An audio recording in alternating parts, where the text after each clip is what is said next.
this segment of TGIF, where this girl is Blossom.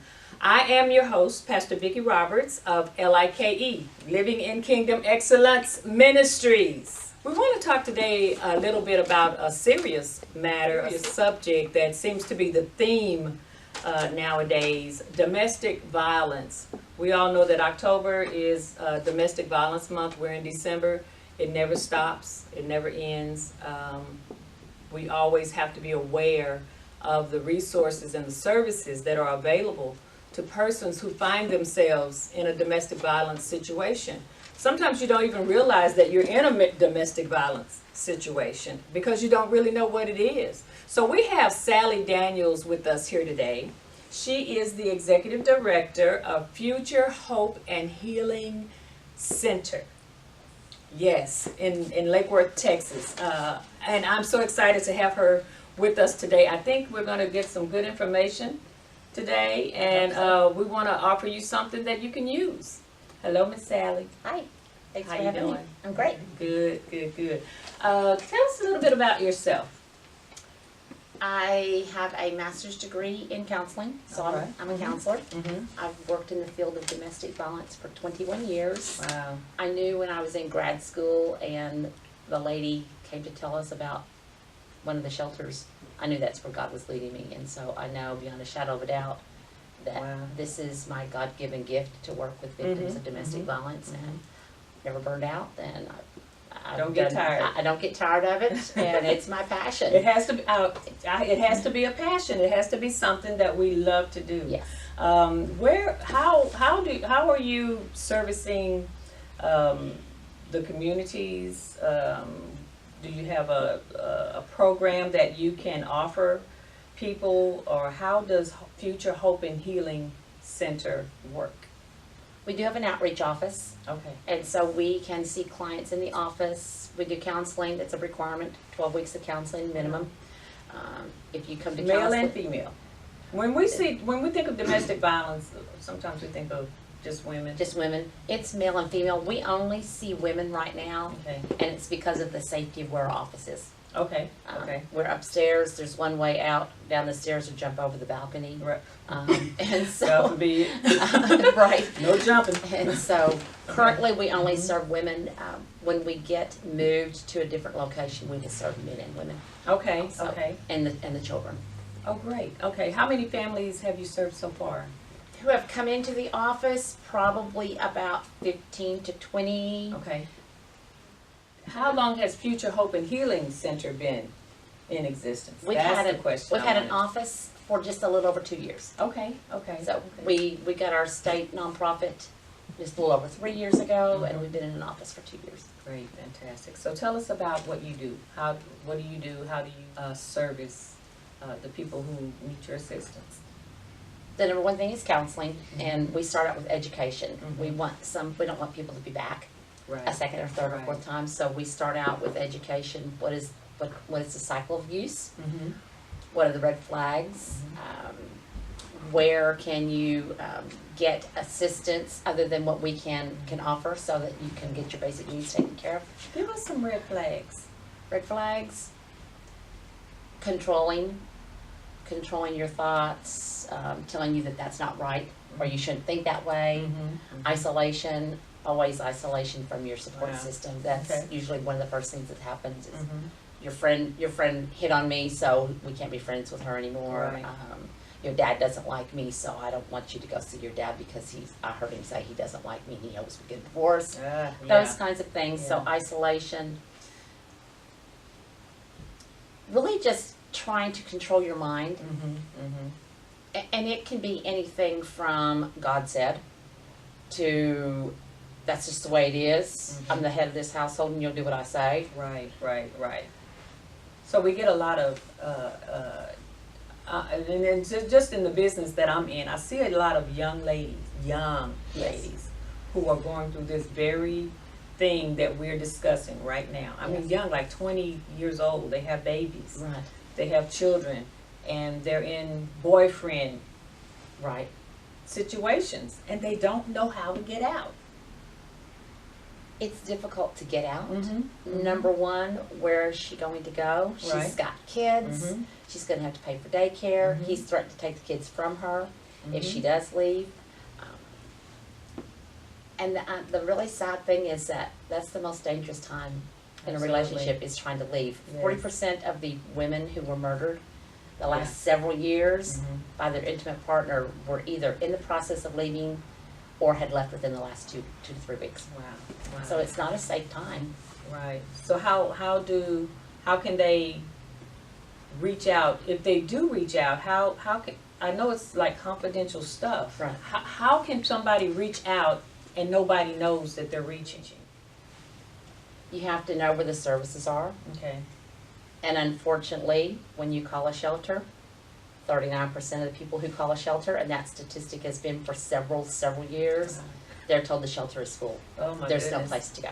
Oh my goodness. And so then they go stay with a friend, Mhm. and that's not safe because abuser knows where the friend lives Mhm, and mhm. shows up over there. They go back home They go back home. because there's no place safe for them to go. That's so unfortunate. Yes. That is just so unfortunate. So how can we, as a community of leaders, help you do what you do? We have people in our churches who are abused. We have people that we meet every day or see, relatives, friends Mhm. that are in these situations. How can we help you? The number one thing that any agency that works with victims of domestic violence needs is financial support. Financial support because it costs money. Right. It costs money to bring somebody in, and most people leave with the clothes on their back and what the children are wearing. Absolutely. They don't have clothes, they don't have diapers, they don't have driver's license, they don't have social security cards. So all those things have to be replaced. And so it's financial support, some pro bono work if you're an attorney, Right. walking through with that client so that she can get a divorce, so that she can get custody of her children, an advocate to just sit with her in court to get a protective order if Mhm. that's what she chooses to do. And being supportive, instead of saying, why doesn't she leave? Yeah. My Yeah. question to that question back is always, why does society allow it? Absolutely. And what are we Absolutely. doing to help her, or him, if it's Mhm. that case, Mhm. to get away and be safe? So if someone wants to contact Future Hope and Healing and be a partner, I say partner because Right. we have to be in this thing together. Exactly. If somebody wants to partner with you, what are the requirements? I mean, money is good. Right. Money is good, but you know, is there a way to donate? Do we just, I mean, how can we make things work smoother for you? We always take financial donations. We'll take almost anything that somebody wants to donate. Right. I always just make sure that people understand if we don't need to use this donation, we're going to sell it. Right. Because then Right. we have cash, that's bringing Yes. cash in. So if Yes. you wanna clean out the closets, if you wanna clean out the garage, Mhm. we'll take it, we're gonna sell it. Unless we have a client that needs it. That's cool. One of the things I read in your bio is about a resale store. So is that how to be able to fund a lot of some of the houses, some Yes. of the things that you plan on doing, some of your goals? Right. Sponsors, if you want to be a sponsor for Future Hope and Healing, please contact Sally Daniels. We're going to have her information at the end of this segment. If you are in a crisis situation, we're going to leave a phone number. We're going to have something for you to be able to contact somebody. Don't wait. I can't say don't be afraid because it's a fearful time. It is a fearful time. When people are needing to leave a violent situation. Yes. It is really a fearful time. So can you encourage our ladies during this segment and tell them, give them something that will help them understand where they are right now? I think one of the most important things to understand is, personally, my opinion is that when a woman leaves a violent home, she is the bravest person I know. Yeah. She's braver than anybody else because she's left that dangerous place. We're supposed to lock our doors at night Mm-hmm. and be safe inside, but Absolutely. the most dangerous place she lives is inside her home. Mm-hmm. And so when she can leave that, when she can walk away and go, I don't know where I'm going, Right. I don't know who's going to help me, but I can't stay here, and so I'll go to that shelter and I'll do what they say. Absolutely. I won't tell anybody I'm here. Mm-hmm. I'm going to do what they tell me to do because they're the experts Right. and they know what I need to do to be safe. And it's their job to protect me. I just think that women who leave are extremely brave, very brave. I mean, they're just, You gotta say that. they're Yeah. heroes, they're brave. Yes. And to be able to walk away and know that if it's serious enough that you need to do, as even I've had to help people get whole new identities. Mm-hmm. Mm-hmm. The IRS will help you do all of those things. The Social Security Office will help you do those things. An attorney will help you do those things, and it won't cost you anything. Wow. But if it's a serious enough situation, that's what you need to do.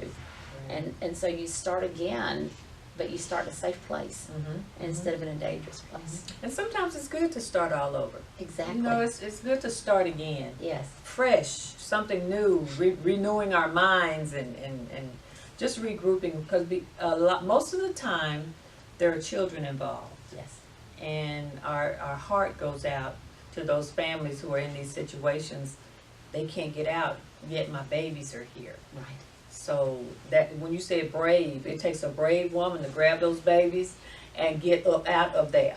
Right. I mean, it takes something. So appreciative of this conversation, and I think it's a lot. There's a lot to be said. Yes.